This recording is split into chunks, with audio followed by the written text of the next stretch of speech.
Welcome to the Hidden Corners, where truth and terror collide.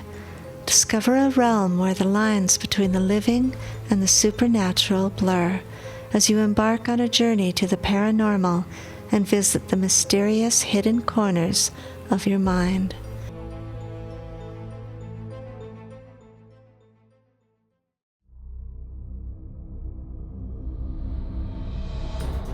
An Army of Werewolves. Well, this is part 12 of the Wolfman Series. Mexico. The road into the canyon, it was fraught with danger. Armed military guards waited in ambush. Illegal logging companies put up roadblocks, and the cartel's guns for hire and snipers would shoot first and ask questions later. All to keep intruders away from the marijuana and opium poppy fields. The Sierra Madre was a rocky tangle of peaks, crags, caves, and canyons, and behind it were even bigger mountains, higher mesas, and deeper canyons, with more narco ranches and marijuana camps and poppy fields than you could count. This was a land steeped in violent history and known for murder. Yet American tourists still flocked to the canyon to tour the indigenous villages and to hike the many trails throughout the infamous Copper Canyon. Miguel's white Chevy SUV was loaded with supplies, guns, ammunition, and the 5 compadres, Julian, Juanita, Cat, Jack, and Miguel. They were headed to a Tarahumara village in one of the last remaining stands of old-growth forest in the Sierra Madre, coveted by the loggers for its virgin timber and by the cartel for its extreme remoteness, which made it ideal for growing their high-dollar crops. The loggers were bulldozing roads and cutting down trees to put up roadblocks. Then the armed thugs cruised around in pickup trucks, taking pot shots at tourists who were interested in exploring the canyon in the wilderness areas. The narco timber bosses were illegally logging the virgin pines, seizing Tarahumara lands and forcing them to grow marijuana for the cartels. They were known for killing anyone who objected. The Tarahumaras were normally a peaceful people, more interested in drinking the Tesquiana, a corn beer that is considered sacred to the Indians, than trying to defend their forests. They were the long-distance runners known to run up to 200 miles in one session. No longer a hidden indigenous people, the world knew of their existence through numerous stories in National Geographic and various documentaries. Though the world knew of them, they still remained true to their custom, culture, and spirituality, refusing to let the modern world encroach. Tourists might wander through their villages, snapping photos, taking videos for their YouTube channels. One might even buy trinkets and jewelry made by the women of these tribes. Yet they seemed to move through the world as if these distractions didn't exist.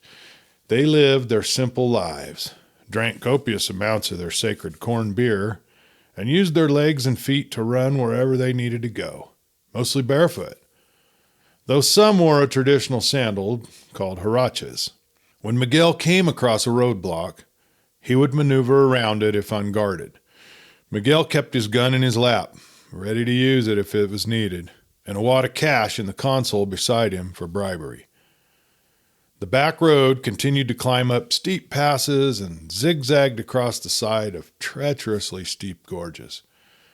They followed the arroyo down, dodging massive boulders that blocked the road in several places, and then back up a steep incline. Eventually, they came to a place in the road where 2 large boulders flanked either side. The rocks were so close together it was impossible to get the SUV to pass through. "This is where we stop," Miguel said. Everyone climbed out of the truck and grabbed the supplies, preparing to hike in the rest of the way down through the canyon. The rocks through the narrow passage were covered with lichen-encrusted Tarahumara spirit maps, images that were most likely created centuries ago by shamans who had carefully scratched these powerful spirit-shaped petroglyphs into the smooth, ochre-colored rocks. They pointed the way to a hidden path along the ridgeline, covered with mesquite, close to 8,000 feet. The trail now took a steep descent down into the canyon floor. The depth of the valley below was protected from the sun most of the day, so the bottom and the sides of the gorge were a moist, heavily shaded garden of ferns and small oaks. Birds sang in the trees, and jade-green moss covered the stones at the creek's edge. The canyon floor was a lush green paradise, perfect for growing marijuana and opium poppies. Though inaccessible by car or pickup, the drug lords still found a way to exploit this land by forcing the Tarahumara to provide a certain quota of the illegal contraband. The only way the villagers could meet the quota was by growing crops in the valley and hauling it on their backs up the steep canyon walls to the men waiting in pickups back where Miguel had parked his SUV. This occurred several times throughout the growing and harvesting season. At the far end of the small valley, the canyon walls closed in, and it was there that they found the remote village.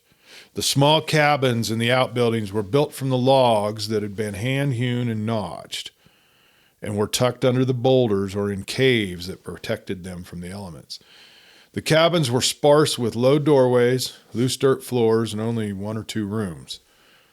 What once had been a mountain meadow now was a goat-ravaged dust bowl, containing a handful of small buildings and a crowd of people gathered in the shade of their crumbling walls. An ancient stone metate was sitting in front of a round fire pit, and a small Indian woman was grinding corn with her mano, a small hand-grinding stone. These were the indigenous Tarahumara Indians. Their village was so remote, it looked as if it had never been touched by modern civilization. They lived off the land, raising their goats and growing vegetables and herbs, and fermenting their sacred corn liquor. Goats roamed everywhere. Miguel explains that they don't keep the animals for their meat or their milk. Instead, they use them to fertilize their cornfields. Penning up the goats overnight on one patch of the field, harvesting the manure, letting them out to graze the next morning, usually with a small child to herd them, and then penning them on an adjacent patch the next evening. Osa had arrived hours before and was helping the village shaman prepare the ceremony. It was an honor to be invited to partake in a traditional peyote ceremony. Peyote is not considered a hallucinogenic drug for the natives, but a god with powerful magic. It helps the participants see visions that guide their way. They believe the plant possesses the power to cure and to bring luck. This ceremony was being held to initiate the gringos and to guide them to the best way to connect their mission to the spiritual realm. Now, Miguel explained the Tarahumara custom regarding the peyote and how to partake in the ceremony. The plant has 4 faces and sees everything. It is very powerful. It is custom to make the sign of the cross when you approach the peyote, greeting it as if it were a person. Be very respectful. Make an offering of meat, and tesquillano and cigarettes. There will be a large circle cleared for the ceremony. In it will be 1 cross for the jar with the peyote and another cross for God. Before entering the circle, you must remove your hat and shoes, cross yourself. You will enter the circle and sit on the ground, and you may not leave the circle without permission. There is a hole in the ground for spitting and for cigarette butts. There will be a big fire in the center, around which the dancers will circle all night. Early in the evening, everyone will drink some of the ground peyote with water, a little bit of their corn beer mixed in. The shaman will make a sort of music with a gourd and a rasp and will say prayers. The dancing will go on all night. And in the morning, the dancing ceases and the curing and the healing ceremony is performed for anyone who is sick. The tesquillano is blessed, then the shaman will face to the east and bid farewell to the spirit of the peyote, who will be carried away on the wings of a mythical green dove. Afterwards, everyone spends the day eating and drinking. Now, Jack had never taken a hallucinogenic drug and was very nervous about how his animalistic werewolf part of his psyche would handle it.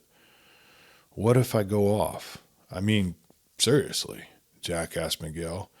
What if the peyote makes me transform and I start killing everyone? I've been able to keep this animal part of myself in check only because I have the strength of character and the mental capacity to hold it back. But I don't know what will happen if I'm intoxicated to that degree. I really don't think I should participate in this ceremony. Miguel shook his head. It would be a dishonor to refuse to partake in the ceremony, Jack.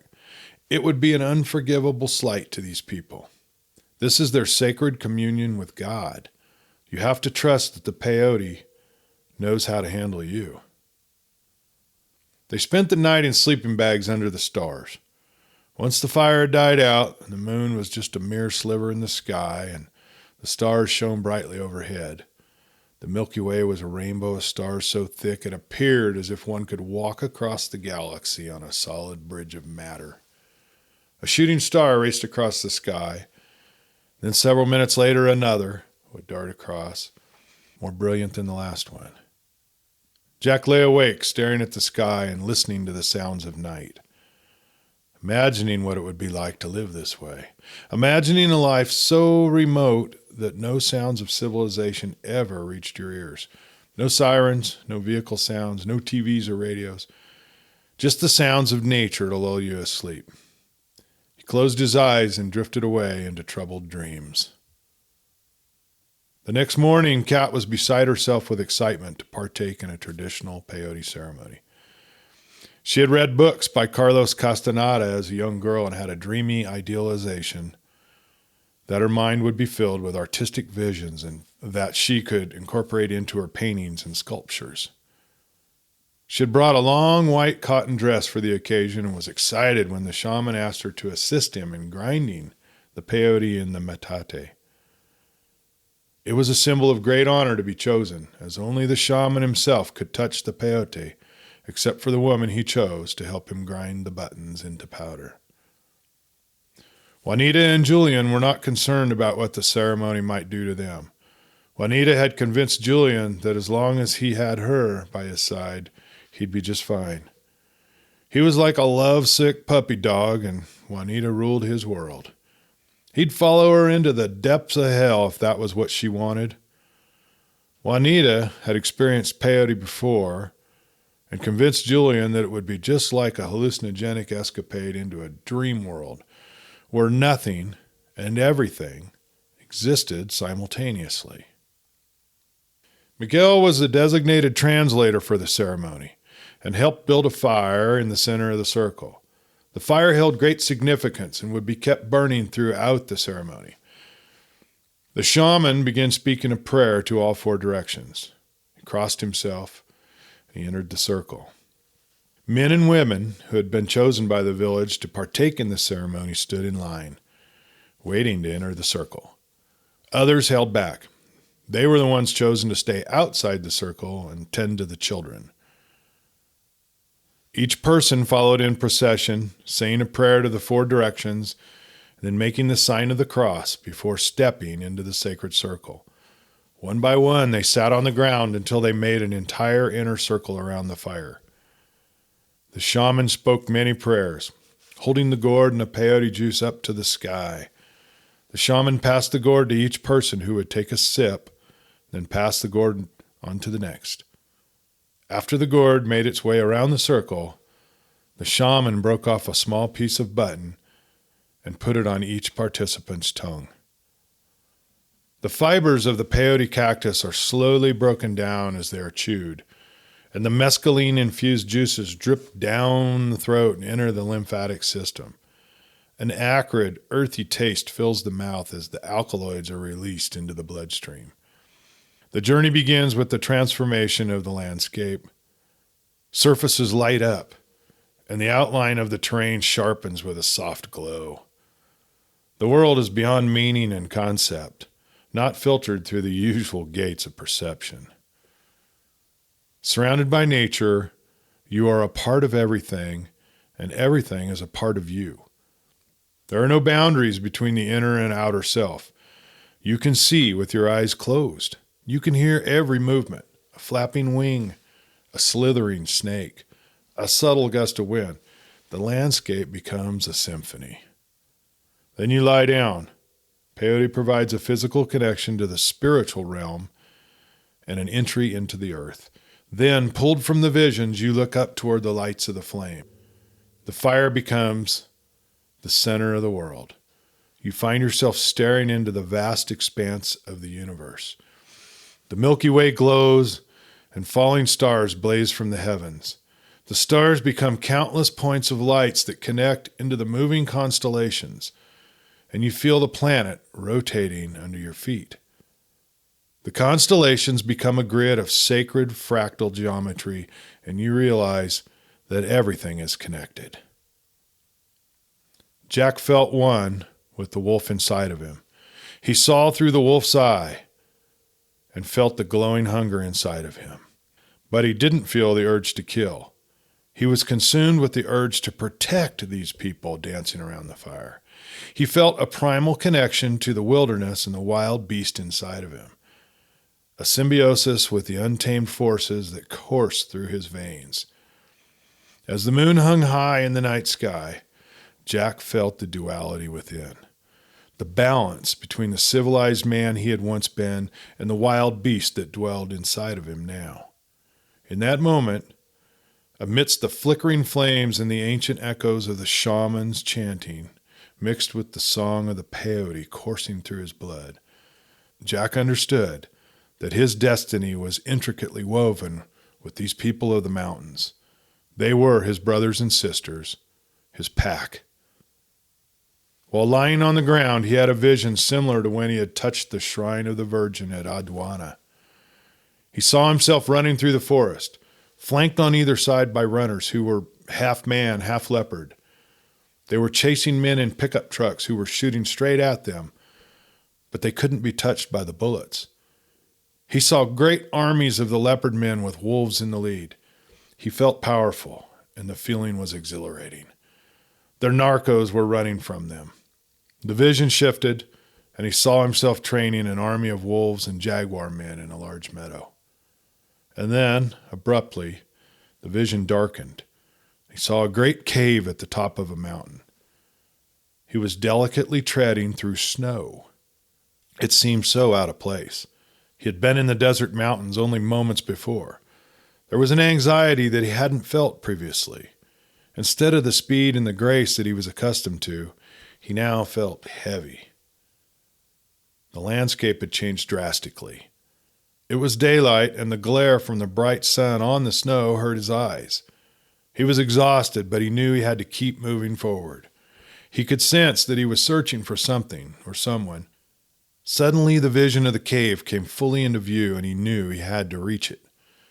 Every step forward seemed to take forever. The snow was so deep it was almost impossible to leap through it. The thin crust that had formed on the surface of the snow broke through, and he would sink. Yet he managed to push forward and gain another foothold. The vision shifted, and now he could see through his wolf eyes. The body that lay crumpled on the floor of the cave. The body he was so desperately trying to reach. The body of Catherine. He leapt into the cave, but she was not there. The vision shifted again, and he saw a laboratory deep inside the cave.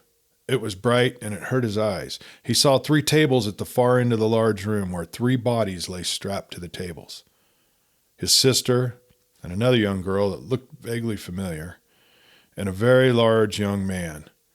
Looking into a microscope surrounded by test tubes of blood stood a figure in a white coat. He turned his head, and Jack saw the face of Professor Luther. Jack woke from his vision with a gasp and shook his head, trying to shake off the effects of the peyote. Someone handed him a gourd of water, and he drank, then crawled to the pit that had been dug for spitting into, and he retched. He looked around the circle for Catherine and saw that she was sitting peacefully on the other side of the fire. He felt flooded with relief, but he still couldn't shake the feeling that she was in danger. The professor silently drew a small amount of serum into the hypodermic needle and inserted it into Spencer's sleeping body. The young man barely flinched. It would feel like nothing more than a mosquito bite to his large body. Luther gave him the minimum amount to start with to let his body adapt to the foreign substance in his bloodstream. Then he would inject far more for a series of 3 days. And by the 3rd day, he'd have enough serum coursing through his body to begin the hypnosis and start the transformation process. At some point, he'd have to let Spencer know what he was doing. But for now, he He figured he'd keep it a secret from both Spencer and Rebecca. Before leaving Germany, Luther had made 2 phone calls. One to his colleagues in Mexico to inform them that he'd be traveling with 2 students and needed accommodations, and the other to his Russian investors to let them know he'd be delivering his promised test subjects by the end of the month. He was behind deadline. The Russians wanted proof that their investment was yielding tangible results, and Luther knew he had to fulfill his end of the bargain. His life depended on it. Luther planned on turning over his 2 test subjects, Rebecca and Spencer, to buy him a little more time. They would be proof that his serum worked, but he had only a limited supply and he would need to get it to replicate. He needed the missing link. He needed Catherine's blood. She carried the Volkolak werewolf bloodline, passed down from her grandmother through her father, Julian. Catherine was the last of the line, unless she had a child. Well, Luther had discovered that the blood concentrates with every successive generation, and the Volkolak bloodline had one unique characteristic. It could replicate at an extremely fast rate. Therefore, when added to the existing formula, it would allow Luther to create vast amounts of serum quickly, enough to transform Russia's military special forces into werewolves. His father had attempted to do that for Hitler. Now the heads of Russian military were anxious to get their hands on the formula and would pay any price that Luther asked. Rebecca was already in the kitchen cooking bacon and eggs when Spencer and Luther woke. She was bubbly and happy, pretending she was Taylor Swift singing into her spatula microphone. Spencer was groggy and popped open an energy drink. Luther poured a cup of coffee and sat down at the table while Spencer was watching a video on his phone. "Hey, Beck, this looks just like you," he exclaimed, hitting the play button, again to show it to his sister. Her eyes widened and she yelled, "Oh my gosh, it is me! And look how many views I've gotten. This is awesome." Luther glanced at the video and gasped. He didn't think she could transform unless she was under his hypnosis. He'd been experimenting on her for months now, and she had never shown any signs of being able to transform on her own. This was not good. One of the key components of his contract with his Russian investors was that they could control their military through hypnotic suggestion. They couldn't have their soldiers transforming on their own. "Rebecca, what have you done?" Luther yelled. Spencer played the video over and over. "Beck, you turned into a dog, or is that a fox? What the hell? How is this possible?" He looked at Luther with blazing eyes. "Did you do this to her?" Luther jumped up and pointed his finger in Spencer's chest. "Look here, young man, don't you raise your voice at me. Rebecca signed up for my class, and she participated in this experiment willingly." Rebecca broke in and said, "Spence, just think what this means. You're already the strongest guy on the field. If you had the speed and the agility of a wolf, you'd be unstoppable. You don't have to transform all the way. Just ask Professor. Some of the guys in class didn't change at all, not visibly anyway, but they still got stronger. You could just change a little bit. No one would ever know, and you'd be a killer on the field." Rebecca's enthusiasm sparked Spencer's imagination. He could see the advantage of being able to gain the power and the speed of a wolf. He watched the video again and grinned from ear to ear. "Cool." Luther chuckled to himself. "This is going to be easier than I thought." Luther's explanation that he still needed Catherine's blood to create more serum and that he had to go to Mexico to find her was enough to convince Spencer to tell his manager that he'd had an injury and would need a week or 2 to heal. They were in their off-season anyway, and although he attended daily training, he figured he could get away for a week without too much trouble. Well, they left early the next morning for the border. All 3 had passports. There was no trouble crossing the border into Mexico at Nuevo Laredo. From there, they would drive to Monterey, where they would meet Luther's German colleagues.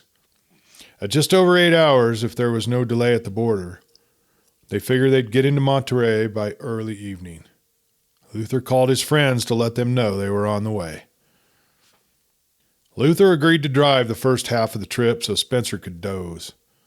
20 miles outside of Houston, a movement in the back seat caught his eye, and he looked into the rear view mirror surprised to see a small fox-like creature sitting in the back seat.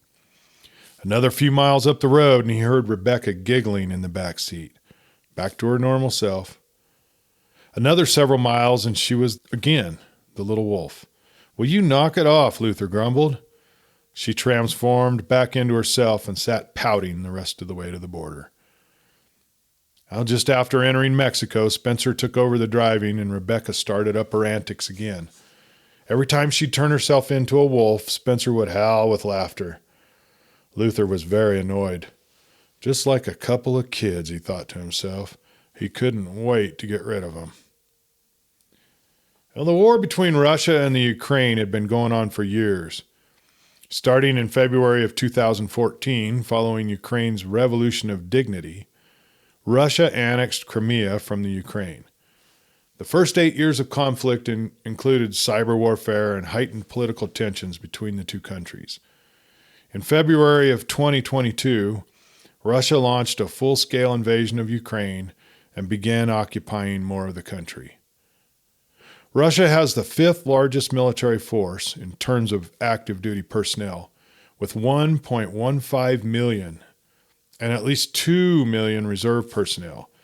Russia aimed to increase their military budget by 25% in the coming year to accommodate the increased training of military personnel. What the press and the public did not know was that a large portion of that was allocated for the purchase of a serum which would secretly be injected into the soldiers at a training base in rural Siberia. As many as 185,000 new recruits had joined the Army as professional contract soldiers since beginning of the year. Many of these would join the Russian elite special forces, called the Spetsnaz, and would be the first to undergo the testing of the serum. Russian President Vladimir Putin was dedicated to providing his army with whatever it needed, at any cost. Russia had doubled its defense spending target to more than $100 billion, a third of its public expenditure. Though the numbers were roughly speculative, Russia had suffered a large loss of troops killed in action during the conflict. The Russians referred to their dead as Cargo 200, a term that originated during the Soviet Union's 1979 through 1989 war in Afghanistan as a military code word for the zinc coffins used to transport home the bodies of dead Russian soldiers. Often shortened to just 200, it was still widely used in both Russia and the Ukraine to describe slain soldiers, while Cargo 300 denotes the wounded. Many of the Cargo 300s became 200s, meaning that the wounded soldiers are left on the battlefield to die, unable to be retrieved. As in any war, losses are to be expected regardless of what side you're fighting for, and the top military officials and leaders of that country at war are always looking for an edge, whether through technological advancements, strategic innovations, or intelligence leaks and breakthroughs. The quest for an advantage is relentless. In this pursuit, Russia had invested heavily in research and development, and they were ready to push the boundaries on what is possible on the battlefield. And an army of werewolves was just the ticket. Not known for their patience, Russia wanted the serum now.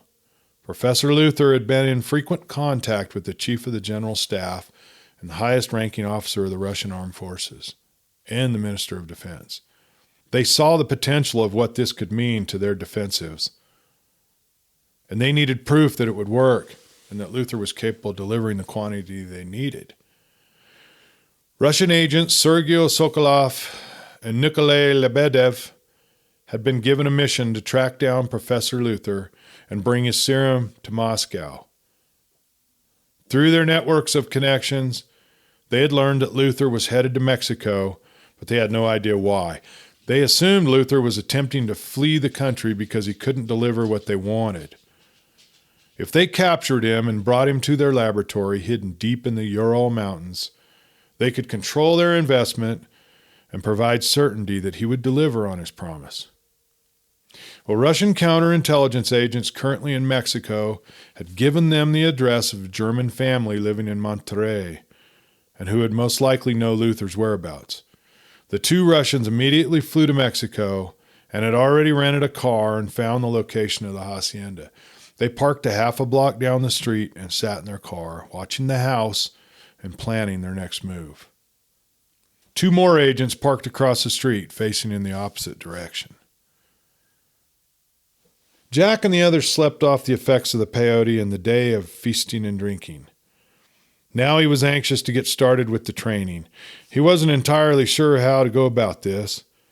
In his peyote-induced vision, he had seen himself with men who were already transformed, but they appeared to be half jaguar or leopard, not wolf. And how they became that way still was a mystery to him. He assumed they would need to bite them. After all, that is how he was transformed. Juanita asked Jack to take a walk with her. Julian stayed behind to finish breakfast. She wanted to tell Jack what she had seen in her vision. As of yet, no one had really spoken of what occurred during their individual experiences with the peyote. Jack assumed that Juanita, now that she was so close with Julian, had convinced him to transform her. But on their walk, Juanita explained that she too was a shapeshifter, a secret she had kept hidden from her brother Miguel. "How do you think I've taken such good care of him through the years?" she laughed. "He thinks he is a special, being a Nahual and able to change himself into a big black dog. But he has no idea what I am capable of. I am a woman of the jaguar, and so is our mother. We are Mexican, but we originate from the Aztec people of ancient Mexico. We are shapeshifters, descendants of Tezcatlipoca, who could transform himself into a jaguar any time he wished. He was a great warrior and sought vengeance against evildoers. That is why he is here with us now. The Tarahumara are normally a very peaceful people, as my brother has said. The spirit of Tezcatlipoca has come to each of them who took part in the peyote ceremony. We are asking you, Jack, with Julian and I by your side, to guide them. But they already have been transformed. You will see. Take them into the meadow and run with them. You will see them begin to transform. Their skin will become spotted, representing the starry night sky, and their heads will become elongated, and their torsos will soon resemble that of the mighty cat. But it is you, Jack, who can teach them to fight, and Julian and myself will be right beside you. Together we will be a great army of werewolves and jaguars. We will chase the narcos out of the Copper Canyon, and they will be afraid to ever return." "Let's do it," Jack replied. Luther, Rebecca, and Spencer were getting close to Monterey now. It was late evening, and they had stopped for dinner at a small cafe. Rebecca was asleep in the back seat. Finally. Spencer was again in the passenger seat, his head tilted back. He was snoring. Luther had a map spread out on his lap, trying to navigate his way through the streets of the city. He wished he knew how to use the damn map on his phone. He considered waking up one of the two kids to help him. It didn't help that he knew absolutely no Spanish and was having a difficult time reading the street signs, if and when there were any. He had tried numerous times over the past couple hours to phone his colleagues, but there was no answer. They knew he would be arriving this evening, and Luther was concerned that they weren't answering. He pulled the car over on a side street and tried to call them again. He spoke Spencer's name loudly and jabbed him in the ribs to wake him. Finally he stirred. "I can't find the damn street, and I need you to use that map on your phone." After another hour of several more wrong turns, Luther finally pulled up in front of the gated hacienda belonging to his friends. He tried the number again, but there was still no answer. Something was not right. A low growl came from the back seat of the car as a gun tapped the window. 4 armed men stood on either side of the car, pointing their guns at the passengers inside.